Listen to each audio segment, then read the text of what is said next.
Thank you very much for inviting me to give this talk. I was telling before to Frank that this is something that this invitation somehow surprised me because it's something that we did some time ago, and it's a kind of at the margin of my scientific activity, which is mostly dealing with tectonics. So I am a modeler, but of tectonic processes. So when I was asked to try, or we were asked to try to model Michelangelo's David, we were somehow, yeah, even so surprised because it was something that was really out of what we were doing normally.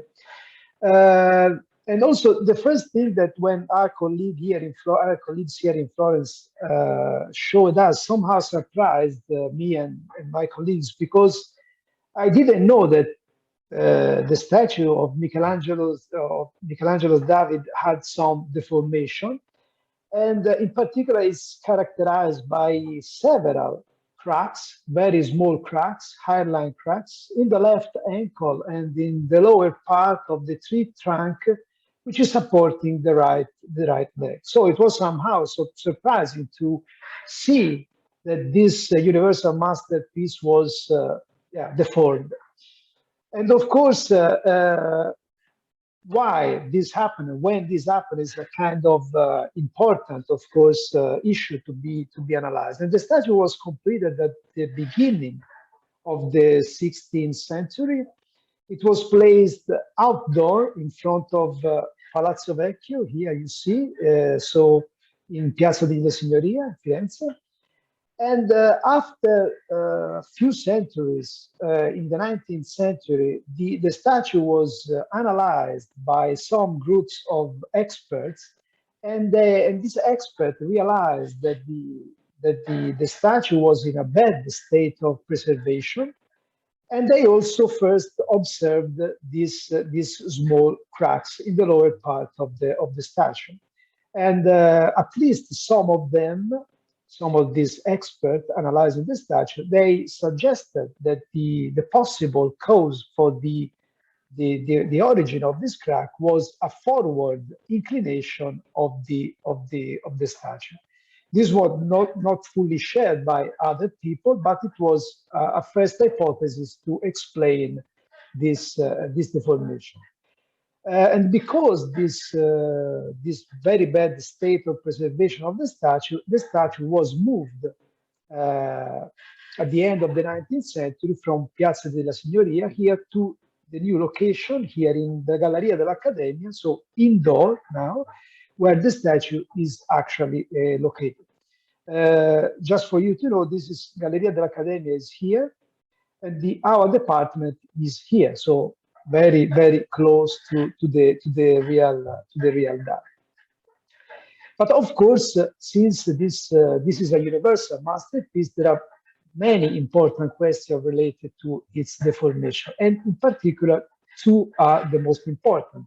So the first one is why the statue is deformed, and the other one, which is equally important, is if this statue is stable in its current vertical position. And to answer these two fundamental questions, in more or less 15 years ago, two Italian scientists, Borri and Grazzini, they developed some numerical models, some finite elements models, with which they concluded that actually the forward inclination of the statue, of a very small inclination between 1 and 3 degrees, was probably the most important factor in controlling the deformation of the statue. So the inclination of the statue during the long-lasting permanence in Piazza della Signoria in front of Palazzo Vecchio was the driving factor for its deformation. And by means of this modeling, they also concluded that in its current vertical position inside the Galleria dell'Accademia, the statue is now stable. Our colleagues from our Department of Earth Science here in Florence asked us to further test this hypothesis by means of analog models. So they somehow asked us to reproduce a a small scale replica of Michelangelo's David and to deform it in the lab. So to condensate, let's say, the system of a 4-meter tall statue in an object which was of course very small. That's how, I mean, analog models work. I mean, you have to condensate a large system, which can be very large in geological systems, but large as the 4-meter tall statue, in a small scale replica in the lab. And change, of course, not only the geometrical scale, but also the temporal and also the temporal scale, but also the forces acting in the system to condensate everything in something that you can deform and observe in the lab. But any analog modeler knows that when, of course, when you have to condensate everything in a small scale replica, there are many different things that you have to face, many problems that you have to face. And one of the most important aspects of modeling is that you have to find the good materials to reproduce something, a very large system in a more small scale replica. I will not enter the details of all the what is called the scaling, so the reduction of forces, resistance, geometry, and so on in the lab. But this is just to say that when you work with large-scale system, even a 4-meter tall statue, and you have to reduce it by at least an order of magnitude in the lab, you have to proportionally reduce the forces and the resistance of the materials that you used to build the small scale replica. And in this case of the Michelangelo's David, it was very difficult to build a 3D reproduction of the statue because we had to use very weak material in the normal gravity field if the small scale replica was deformed in a normal gravity field.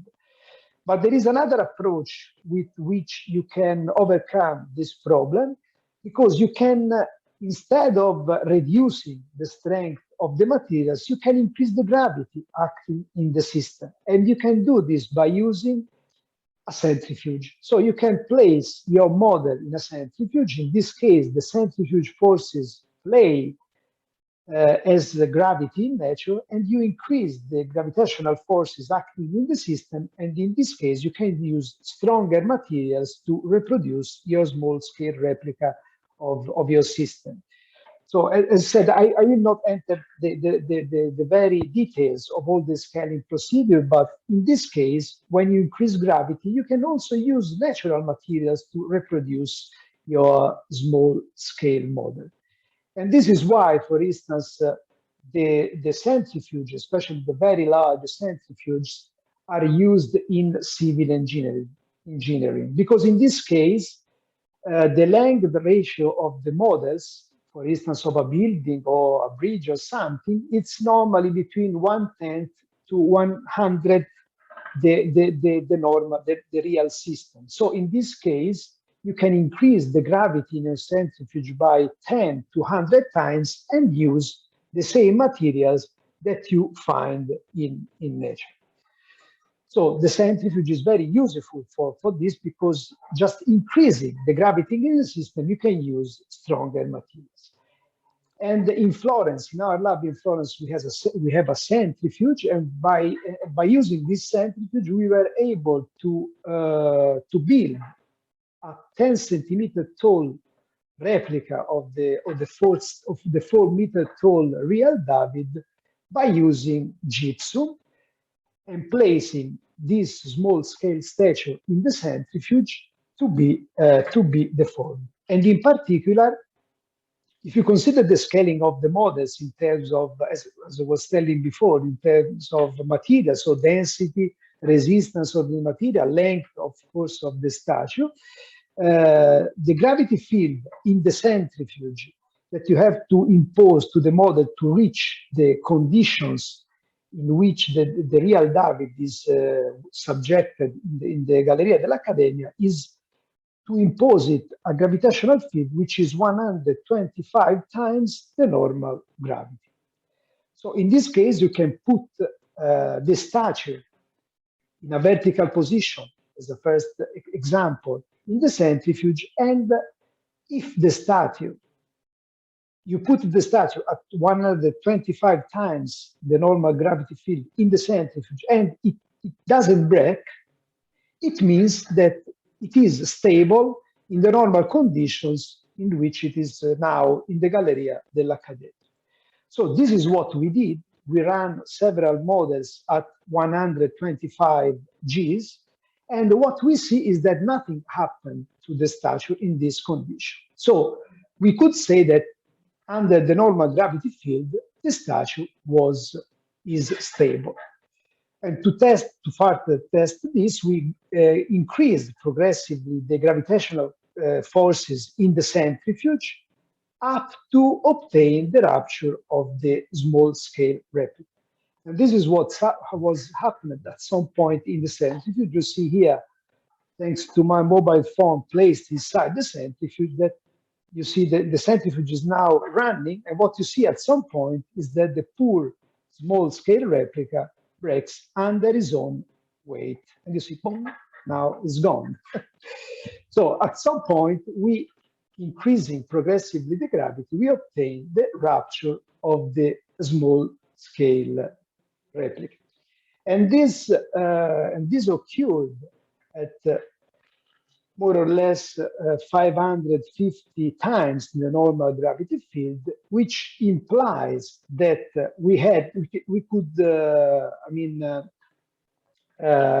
say that the safety ratio was about 4.5 or 4.4, which is of course a rough approximation of let's say safety ratio, because of course the system is very highly simplified. But anyway, we could just say that in the vertical position, the statue is stable. What we did in other models is that since one of the suggestions for the deformation of the statue was inclination, we made different experiments by considering different inclination of the statue from 0, of course, to 5, 15, and 25 degrees. And what we saw in these experiments is that the higher the inclination, the lower is the relative gravity required to break the statue. And this, of course, means that the higher is the inclination and the more unstable becomes the statue. And another important observation in these experiments exploring the inclination of the statue was that when you increase the inclination of the statue, you obtain fractures in the statue which occur at a progressively higher position in the legs of the replica of the dove. So for instance, for inclinations between 0 and 5 degrees, the ruptures are always in the lower portion of the legs, but if you increase up to 15 to 25 degrees, the statue breaks at the higher position. So the knee, for instance, of the right leg. And Giacomo, I'm very sad to tell you that we are running out of time. Okay, I just finished. I'm just concluding. So we had the inclination, the fracture we observed in the narrow small-scale replica were compatible with the one observed in the real one for inclination lower than 5 degrees. So just to conclude with this very simple experiment, is just our models supported the deformation that we observe in the real dove that consistent with a forward inclination less than 5 degrees, and the statue is stable in its vertical current position. Of course, there are other risks related to seismic events and so on. And of course, this very simple model testifies that analog models can be applied to cultural heritage problems. Thank you very much. Just to finish with some, these experiments were covered by some newspaper and PG News, and all the journalists, they changed the main conclusion of our paper because according to the journalists, the main message was that Michelangelo's David was at risk because of its weak ankles, which of course we didn't say anything similar because we said that the statue is stable as it is now. Thank you very much.